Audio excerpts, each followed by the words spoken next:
إن الحمد لله الذي وكفى والصلاة والسلام على رسول المصطفى الذي نحمده ونستعينه ونستغفره ونعوذ بالله من شرور أنفسنا ومن سيئات أعمالنا من يهد الله فلا مضل له ومن يضلل فلا هادي له أشهد أن لا إله إلا الله وحده لا شريك له وأشهد أن محمدا عبده ورسوله لا نبي بعده اللهم صل على محمد وعلى آل سيدنا محمد اللهم فصل على هذا النبي الكريم وعلى آله وصحبه ومن تبعهم بإحسان إلى يوم الدين أما بعد فيا أيها المسلمون أوصيكم بنفسي وإياي بتقوى الله فقد فاز المتقون قال الله تعالى في القرآن أعوذ بالله من الشيطان الرجيم بسم الله الرحمن الرحيم وتعاونوا على البر والتقوى ولا تعاونوا على الإثم والعدوان وثم قال أيضا يا أيها الناس اتقوا ربكم الذي خلقكم من نفس واحدة وخلق منها زوجها وبث منهما رجالا كثيرا ونساء الآية وقال رسول الله صلى الله عليه وسلم خير الناس من طال عمره وحسن عمله الحديث. Ma'asyiral muslimin jemaah sidang salat Jumat rahimakumullah. Kembali khatib di awal bulan Sya'ban ini ingin menyampaikan khutbah yang mana dalam hal ini berkaitan tentang tiga golongan yang pasti Allah akan tolong. Namun terlebih dahulu khatib mengajak terkhusus buat diri khatib pribadi dan umumnya buat jemaah sekalian sidang salat Jumat rahimakumullah. Marilah kita tingkatkan ketakwaan kita kepada Allah Subhanahu wa taala dengan senantiasa menjalankan apa yang sudah Allah perintahkan dan menjauhi apa yang sudah Allah larang dan mensyukuri atas segala nikmat yang sudah Allah berikan.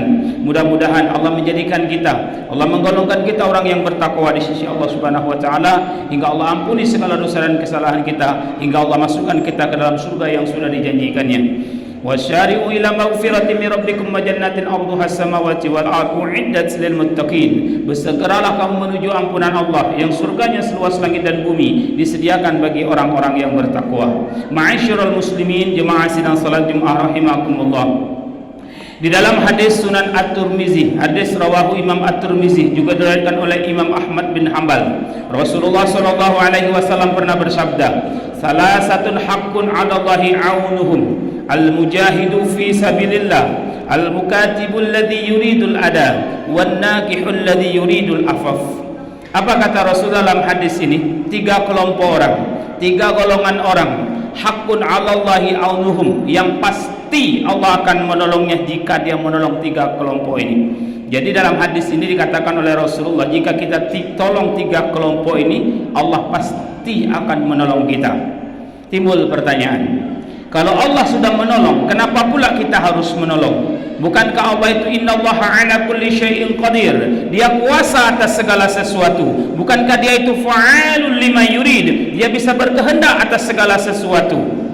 Makna Allah menolong di dalam hadis ini mengandung makna ungkapan Allah itu ingin menjadikan kita, Allah itu ingin menjadi bagian dari apa yang kita tolong. Inilah makna hadis Nabi yang mengatakan wallahu fi aunil 'abdi maka 'abdu fi aunil akhi. Allah akan menolong hambanya selagi hamba itu mau menolong saudaranya.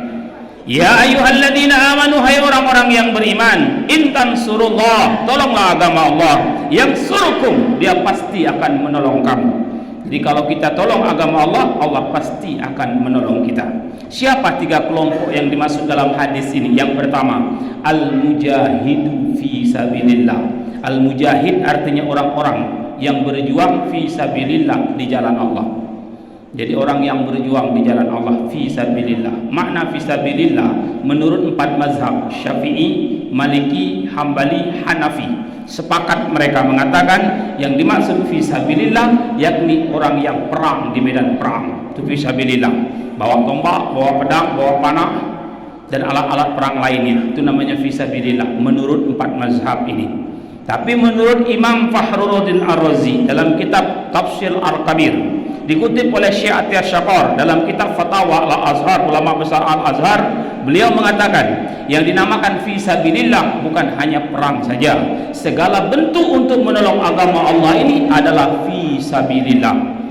Menolong orang yang bangun masjid fi sabilillah, menolong orang yang senang anak-anak pesantren fi sabilillah. Jika andai kata misal umpamanya Al-Quran yang ada di muka bumi ini habis, dibakar, dibuang oleh orang yang tidak suka dengan Islam, tapi ada imam masjid yang hafiz Al-Quran, dia bentuk lagi mushaf Al-Quran seperti biasanya, maka dia fi sabilillah. Dan orang semacam ini dia berhak menerima zakat, karena disebutkan oleh Allah dalam Al-Quran, innamas sadaqatu lil fuqara'i wal masyakin wal 'amilina 'alaiha wal mu'allafati qulubuhum wa fir riqab wal gharimi fi sabilillah.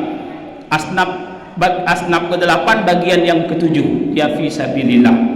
Jadi orang-orang yang menyampaikan dakwah Islam fi sabilillah berhak mereka menerima zakat, karena disebutkan dalam ayat ini fi sabilillah. Menurut Syekh At-Tasyaqur oleh Imam Fakhruddin Ar-Razi, fi sabilillah bukan hanya sekedar perang, segala bentuk untuk menolong Allah, agama Allah, itu adalah fi sabilillah. Itu golongan pertama.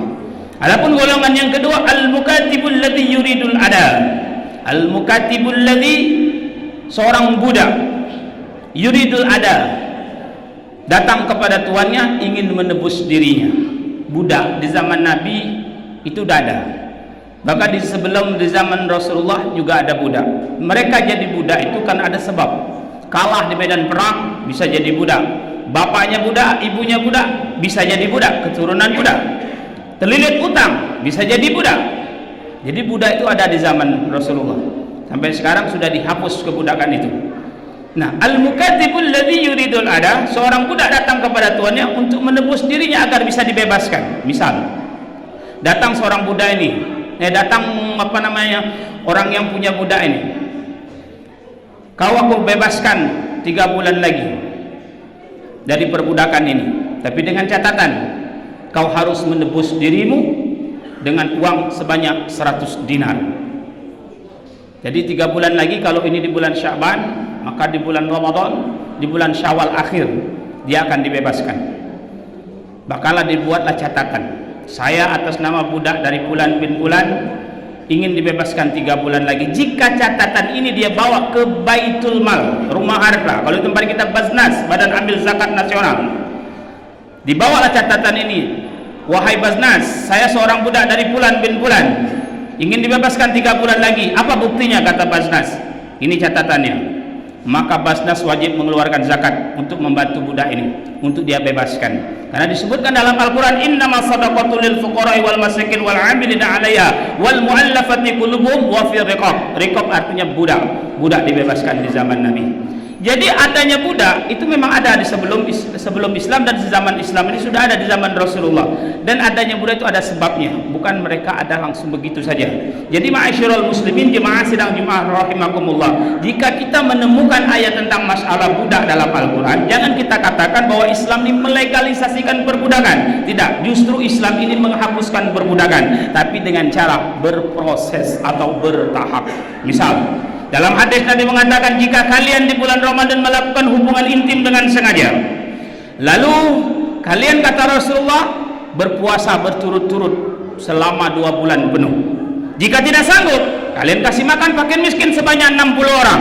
Dan jika tidak sanggup, kalian bebaskan budak.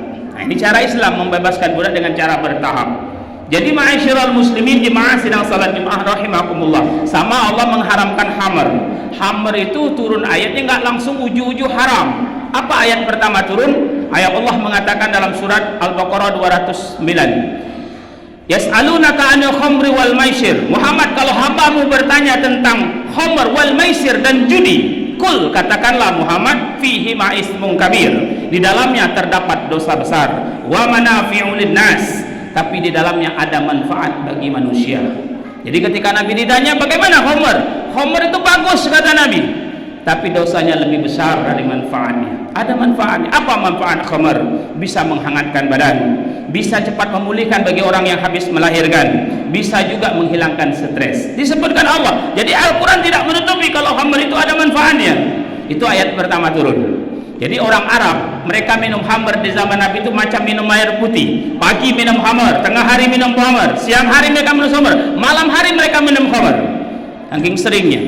Nah, ketika ayat kedua turun, mereka tetap minum khamr. Cuman kesalahan mereka minum khamr dalam keadaan mabuk. Jadi pas sholat mereka baca ayat tak menentu, hingga lupa yang mereka baca, dan mereka lupa, hilang kesadaran dari jumlah rakaat yang mereka lakukan. Maka turunlah ayat Al-Quran yang kedua. Apa kata Allah? Ya ayyuhalladzina amanu, hai orang-orang yang beriman, la taqrabus shalah, jangan kalian dekati salat, wa antum sukara, kamu dalam keadaan mabuk, hatta ta'lamun ma la taqulun, sehingga kalian sadar dari apa yang kalian perbuat. Belum haram khamr itu, masih larangan. Jadi kalau mau minum khamr silakan, tapi jangan waktu kalian sedang sholat. Kalau zuhur itu jam 12, minum khamrlah kalian jam 10. Kalau asar itu jam 4, minum khamrlah kalian jam 2 habis zuhur. Jangan waktu sholat. Ketika mereka minum khamr, mereka lupa mereka yang ayat yang mereka baca. Ketika mereka baca surah Al-Kafirun, wala ana abidum ma abattum wala antum abiduna ma abud wala ana abidum ma abattum wala antum abiduna ma abud, mereka lupa simpang lakum dinukum waliyadin. Kenapa? Karena mereka dalam keadaan mabuk. Itu ayat kedua turun. Lalu turunlah ayat pamungkas. Apa kata Allah? Ya ayyuhalladzina amanu, hai orang-orang yang beriman, innamal khamr, sesungguhnya khamr, wal maisir, judi, wal ansab, menyembelih binatang dan untuk berhala, wal azlam, mengadu panah dengan nasib, dan mereka rijsun, najis, min amali syaitan, itu adalah perbuatan syaitan. Fajtanibuh, maka jauhilah, la'allakum tuflihun, agar kamu menjadi orang yang beruntung. Jadi turunlah ayat pamungkasnya bahwa khamr itu adalah najis, haram. Maka turunlah hadis-hadis Nabi yang lain berproses. Apa hadis Nabi yang keluar? Salah satu 3 kelompok orang, la'anallah, Allah laknat. Jadi kalau kita menemukan hadis dalam kitab hadis, lafaz hadisnya berbunyi la'anallah, Allah melaknat. Makna Allah melaknat ini menurut kesepakatan para ulama, la yadkhulul jannah, tak masuk surga. Bukankah semua Islam itu masuk surga? Annallaha yakhruju qauman minan nari ma mithqala dzarratin min iman. Sesungguhnya Allah akan mengeluarkan suatu kaum dari neraka jika dia memiliki iman sekecil biji zarah atau sebesar biji bayam. Memang iya, yang dimaksud la yadkhulul jannah, tak masuk surga dalam hadis ini artinya dia tak masuk surga bersama golongan Rasulullah sallallahu alaihi wasallam, karena mereka kena laknat. Siapa yang dimaksud di dalam hadis ini yang kena laknat? Yang pertama adalah al-mutasyabbihin minar rijal bin nisa, al-mutasyabbihat minan nisa bir rijal, laki-laki yang menyerupai perempuan dan perempuan yang menyerupai laki-laki, itu kena laknat. Makanya olahraga yang diharamkan itu olahraga yang mana laki-laki berpakaian perempuan. Ketika main sepak bola mereka pakai daster, itu dilaknat, olahraga yang tidak disukai oleh Islam.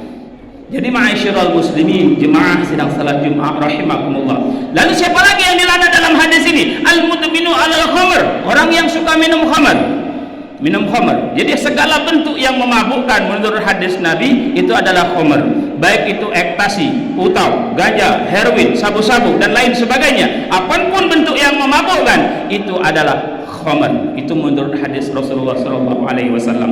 Lalu yang ketiga, orang yang dilaknat dalam hadis ini al-manna lima a'ta. Mana artinya memberi, tapi mengungkit-ungkit pemberian yang sudah dia berikan. Itu nggak boleh. Memberi tapi diungkit-ungkit.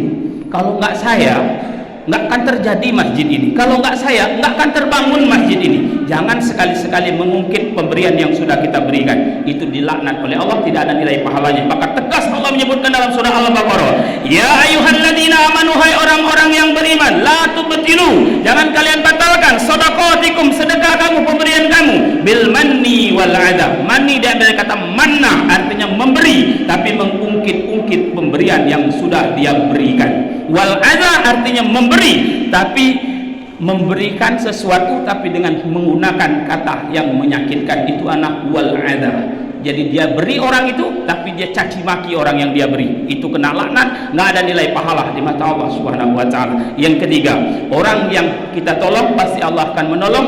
Wan nakihul ladzi yuridul afaf, orang yang menikah demi menjaga kehormatan dirinya.